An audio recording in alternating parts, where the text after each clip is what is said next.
औज़ुबिल्लाहिमिनश्शैतानिर्रजीम बिस्मिल्लाहिर्रहमानिर्रहीम रब्बिश्रह ली सदरी वयस्सिर ली अमरी वाहलुल उक़्दतम मिन लिसानी यफ़क़हू क़ौली।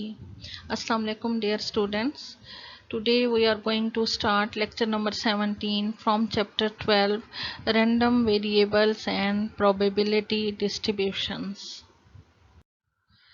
We have already discussed random variable, discrete random variable, continuous random variable and density function. Today we are going to discuss distribution function.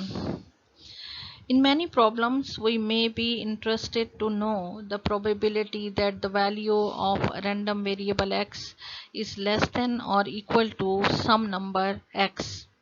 A function showing probabilities that a random variable x has a value less than or equal to x is called the cumulative distribution function of x, or simply distribution function of x. The distribution function of a random variable x denoted by f of x, capital F of x, is the probability that a random variable x taken on a value less than or equal to a specified value x, that is f of x is equal to probability of x is less than or equal to x. X is the random variable and small x is the value of this random variable. It is abbreviated as distribution function d dot f or CDF, cumulative distribution function of x. Now, properties of distribution function. The first property is f of minus infinity is equal to probability of phi, and which is equal to 0. Probability of phi is equal to 0. And probability of plus infinity, which is equal to probability of s, probability of sample space or probability of shear event, it is equal to 1. The second property is if a and b are real numbers and a is less than b, then f of a is less than or equal to f of b. Distribution function of a is also less than or equal to distribution function of b. Now, relationship between probability density function and cumulative distribution function, or simply distribution function. For a continuous random variable, the function f of x, it is equal to derivative of x with f of x, d over d of x into f of x. कि f of x का अगर हम derivative ले लेते हैं with respect to x, differentiation जब उसकी हम कर लेते हैं with respect to x cumulative distribution function की, तो वो इक्वल हो जाता है किसके, प्रोबेबिलिटी डेंसिटी फंक्शन के. ठीक है, इसी तरह से आपके पास जो डिस्ट्रीब्यूशन फंक्शन है या कम्युलेटिव डिस्ट्रीब्यूशन फंक्शन भी हम उसको कहते हैं, वो इक्वल होता है probability of x is less than equal to x, और उसको हम किस तरह से लिखते हैं, minus integral minus infinity to x f of x dx. वो किसके इक्वल है, minus infinity integral minus infinity to x f of x dx. The cumulative distribution function is obtained by integrating the probability density function. So the probability density function can be obtained by differentiating the CDF or cumulative distribution function, or simply distribution function. तो हम कह सकते हैं कि f of x क्या है, ये probability mass function भी हम उसको कहते हैं, प्रोबेबिलिटी डेंसिटी फंक्शन भी उसको कहते हैं, सिंपली डेंसिटी फंक्शन भी उसको हम कहते हैं. इसी तरह से f of x, capital f of x जो है, ये इसको क्या कहते हैं, कम्युलेटिव डिस्ट्रीब्यूशन फंक्शन भी कहते हैं या सिंपली डिस्ट्रीब्यूशन फंक्शन भी कहते हैं. ठीक है, तो f of x क्या है, ये प्रोबेबिलिटी डेंसिटी फंक्शन है. अब प्रोबेबिलिटी डेंस, जैसे कि उसमें एफ ऑफ एक्स में तो हम नंबर ऑफ कार्ड्स हैं या डाई, ये चीज़ें भी हम यूज़ कर सकते हैं डिस्क्रीट फंक्शन के लिए. और डेंसिटी फंक्शन क्या है, ये जो है ये हमारे पास total area under the curve equal to 1, और इसी तरह से cumulative distribution function जो है इसका output जो है is the function whose output is the probability that x is less than or equal to x, और इसको हम लिख सकते हैं minus infinity to x f of x dx, क्योंकि इसको जब हम इंटीग्रेट करेंगे डेंसिटी फंक्शन को तो वो हमारे पास cumulative distribution function के इक्वल आ जाएगा। इसी तरह से जब हम cumulative distribution function को डिफरेंशिएट करेंगे तो वो हमारे पास डेंसिटी फंक्शन के इक्वल आ जाएगा। Distribution function and its application. Very often we are interested in calculating the probabilities that the values of a random variable will remain at or below a certain fixed value. For example, what is the probability that a student will get not more than 90% of marks? What is the probability that 5 tosses of a coin will result not more than 3 heads? In these circumstances, we are interested in the probabilities that a given random variable x will take on value that are less than or equal to some fixed value of x, which is probability of x is less than and equal to x. The example 12.13, the distribution function for the probability distribution obtained in the following table. अब ये question जो है ये पीछे से लिया गया है। क्वेश्चन क्या है कि बॉल्स 12.5 एग्जाम्पल से क्वेश्चन लिया गया है और वो एग्जाम्पल है, bag contains 2 white and 3 black balls, obtained a probability distribution of the number of white balls if 2 balls are selected। ठीक है, अब टोटल बॉल्स कितनी हैं? वाइट बॉल्स हैं 2 और ब्लैक बॉल्स हैं 3, टोटल बॉल्स हैं 5 और उसमें से 2 जो हैं वो सिलेक्ट की गई हैं। तो आपके पास सैम्पल स्पेस जो बनेगा वो आएगा 5c2 और ये इक्वल टू हो जाएगा 10 के। Let the random variable x denote the number of white balls and x assume values। अब white balls कितनी हैं? 2 हैं, तो x की वैल्यूज क्या आ जाएंगी आपके पास? 0 1 2।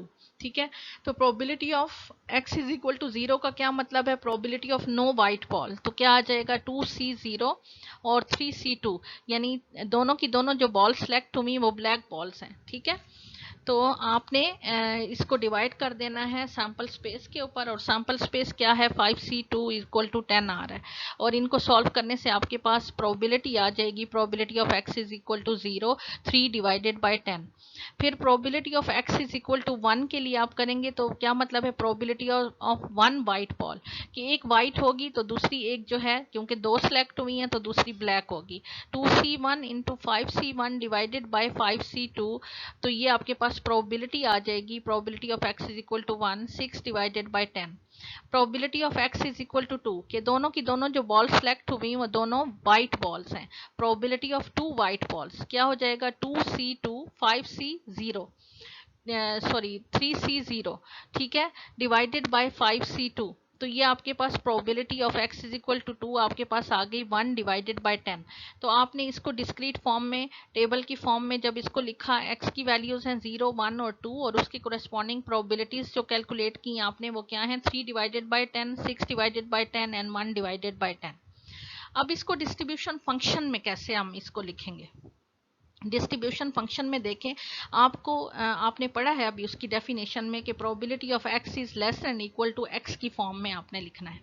अब x की वैल्यू अगर हमारे पास 0 है, ठीक है, तो हम इसको कैसे लिखेंगे? x इज लेस देन 0, ठीक है, और उसके कोरेस्पॉन्डिंग जो प्रोबेबिलिटी है x इज लेस देन 0 के लिए, 0 के लिए आपके पास प्रोबेबिलिटी है, लेस देन 0 के लिए कोई प्रोबेबिलिटी आपके पास नहीं है, तो आप उसको लिख देंगे 0।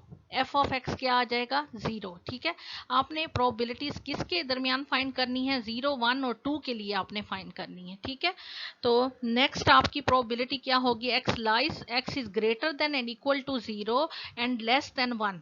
ग्रेटर देन इक्वल टू 0 का मतलब कि 0 की प्रोबेबिलिटी इसमें आ जाएगी। ठीक है, probability of x is equal to 0 की प्रोबेबिलिटी इसमें आ जाएगी, और वो आपने जो कैलकुलेट की है वो क्या है? 3 डिवाइडेड बाय 10। अब नेक्स्ट इसको आपने लिखना है x is greater than equal to 1 and less than 2।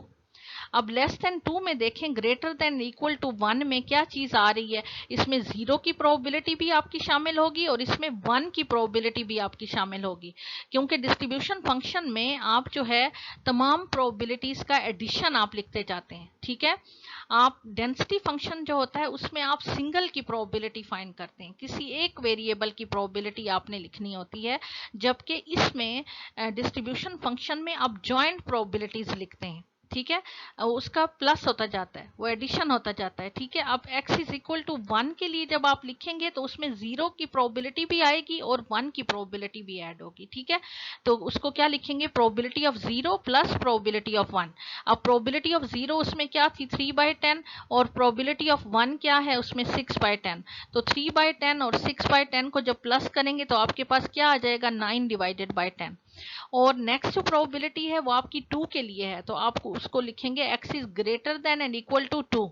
ठीक है, greater than and equal to 2 में देखें आपकी सारी प्रोबेबिलिटीज आ जाएंगी, उसमें प्रोबेबिलिटी ऑफ 0 भी आएगी, प्लस प्रोबेबिलिटी ऑफ 1 भी आएगी, प्लस प्रोबेबिलिटी ऑफ आपकी 2 भी आएगी उसमें। तो सारी प्रोबेबिलिटीज को जब आप ऐड करेंगे 3/10 प्लस 6/10 प्लस 1/10, तो ये टोटल आपके पास प्रोबेबिलिटी आ जाएगी इक्वल टू 1। तो डिस्ट्रीब्यूशन फंक्शन में इसको हम इस तरह से इन प्रोबेबिलिटीज को हम शो करते हैं। ठीक है, नेक्स्ट एग्जांपल है 12.14 और ये एग्जांपल है obtain a probability distribution for the number of heads when 3 coins are tossed. Also present the probability distribution in distribution function इसका फाइंड करना है। ठीक है, क्वेश्चन आपके पास ये है।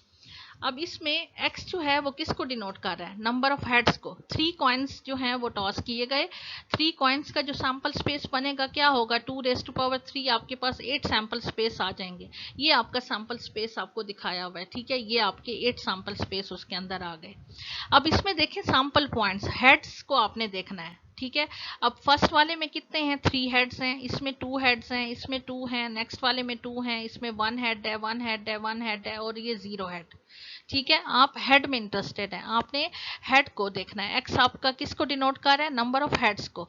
अब नंबर ऑफ हेड्स आपके एक्स हैं। अब इसमें देखें 0 भी है, 1 भी है, 2 भी है और 3 भी है, तो एक्स की वैल्यूज आपकी क्या हो जाएंगी, 0, 1, 2 और 3। ठीक है, तो आपने प्रोबेबिलिटीज फाइंड करनी है। पहले probability of x is equal to 0। 0 head कितना है, उसमें एक सैंपल पॉइंट आ रहा है, टी वाला। ठीक है, टेल, तो क्या है उसकी प्रोबेबिलिटी, 1 डिवाइडेड बाय टोटल कितने हैं, इसमें सैंपल पॉइंट्स 8 हैं, तो उसकी प्रोबेबिलिटी आ गई 1 डिवाइडेड बाय 8। 0 एक दफा है।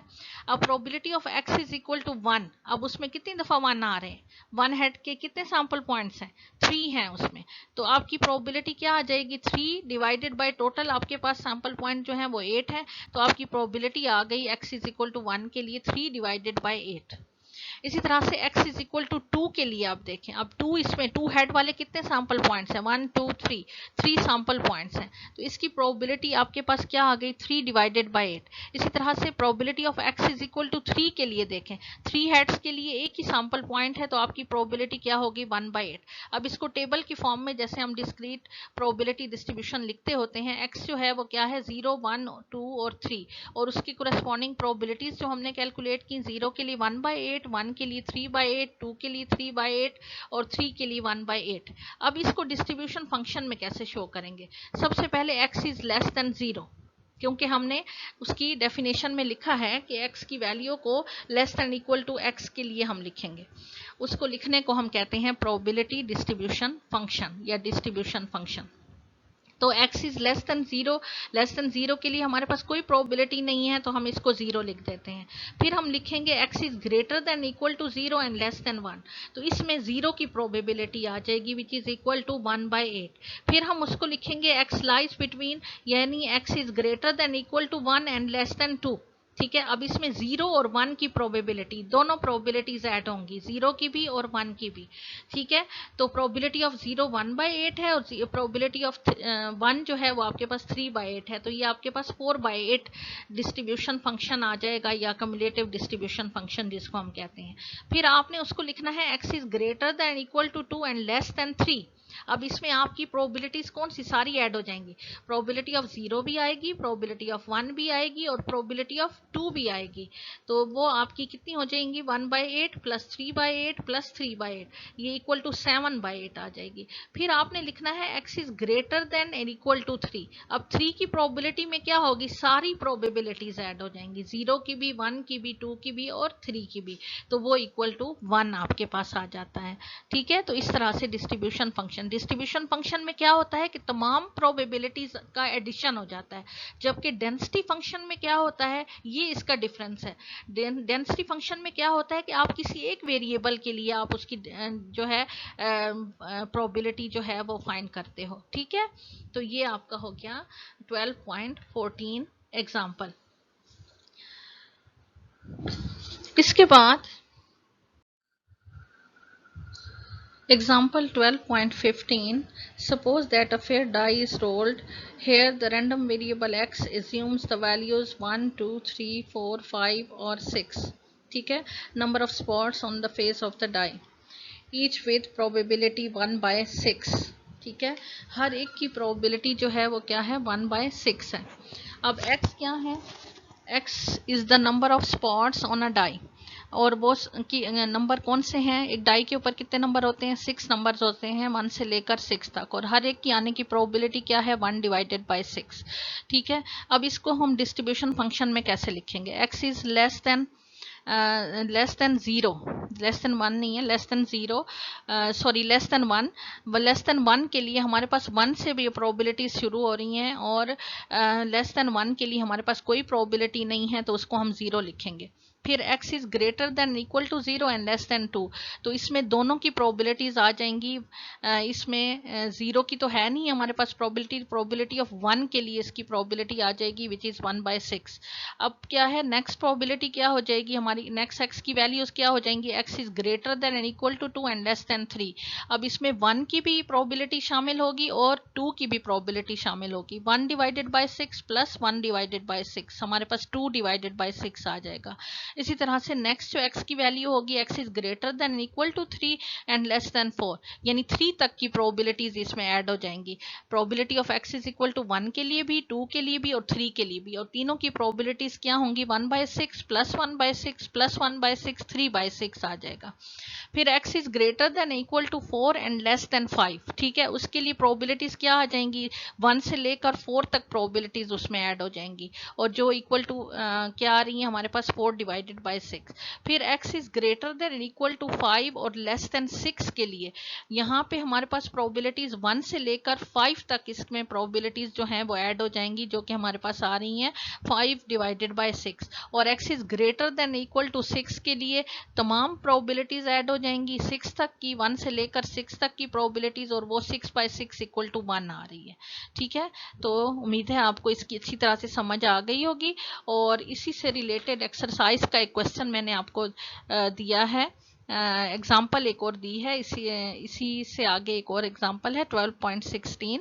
तो एक्सरसाइज में तो इससे रिलेटेड कोई क्वेश्चन ऐसा नहीं है, लेकिन ये एग्जाम्पल्स आप जो हैं अच्छे तरीके से आपने करनी है। ठीक है, और ये नेक्स्ट एग्जाम्पल मैंने दी है, इसको सामने रख कर आपने वो एग्जाम्पल जो है वो खुद उसको सॉल्व करना है आपने। ठीक है, और मुझे फिर आपने बताना है।